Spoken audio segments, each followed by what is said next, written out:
These are zero premium. They're guaranteed issue, which means it doesn't matter what your health condition is, you can enroll in one of these plans. You could have cancer, you can have diabetes, you could have chronic heart disease, you could have kidney failure, you can enroll in an Advantage plan. Now, these are often called by your providers. A provider is a fancy word for doctors and hospitals and those that help you with healthcare. These are often referred to as replacement plans. They seldom call them Advantage plans. If you're talking to your doctor's office, they're going to call these replacement plans.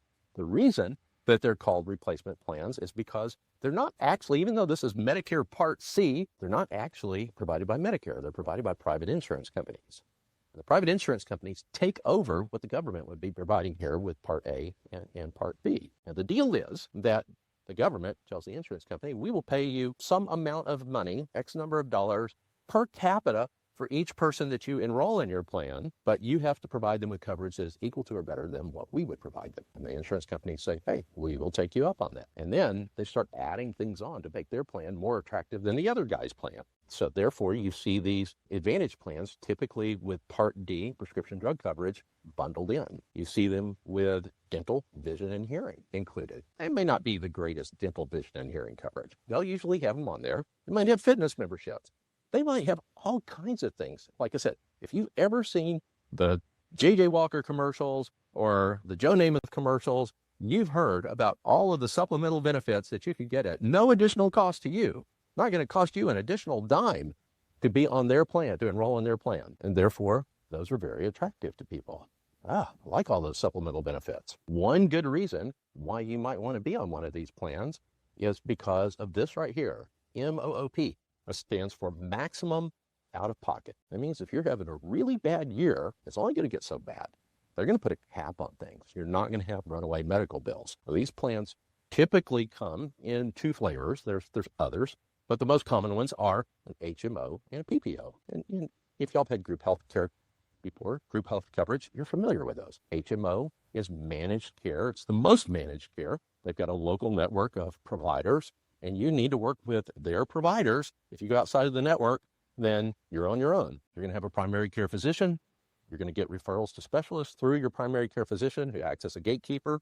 And these, because they are so tightly managed, usually have a pretty low maximum out of pocket. Typically, we see these in the $3,500 to $4,500 range. Sometimes they might go up to $7,000. If you were to draw a bell curve of this, you're going to see most of them falling in the $3,500 to $4,500 range. It's pretty good protection, really. PPOs. It's a lot like an HMO. They have a network, and if you stay within their network, you're going to get the best deals. If you go outside of the network, you have that flexibility to do that, but it's going to cost you something to do that. And the trade-off for the freedom and flexibility that comes with a PPO is that they're going to take more of your money. Your maximum out of pocket is going to be higher. We typically see these in the $7,000 to $12,000 range. Again, those are not the official numbers.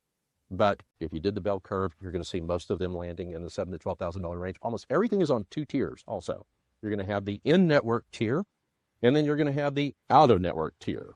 And it always costs more to be out of the network than it does in the network. If you go out of the network with a PPO, a lot of times you're going to have co-insurance of 40 to 50% of the cost of those services. These plans, although you have no premium on the front end or a very low premium, some of them do have premiums, you pay on the back end. You pay as you go. You pay as you use them with out-of-pocket costs. And those out-of-pocket costs are constituted of deductibles. Everybody knows what a deductible is. Co-payments, small fee that you pay whenever you go to the doctor or something. And then co-insurance. That's the one that people usually aren't quite so familiar with. That means we're splitting the bill. That's like the example here. You go outside of the network and you're responsible for paying 40 to 50% of the bill. But they will collect this on the back end. This adds up. And so the example that I give to people about this is if I have an earache, seems like a simple matter.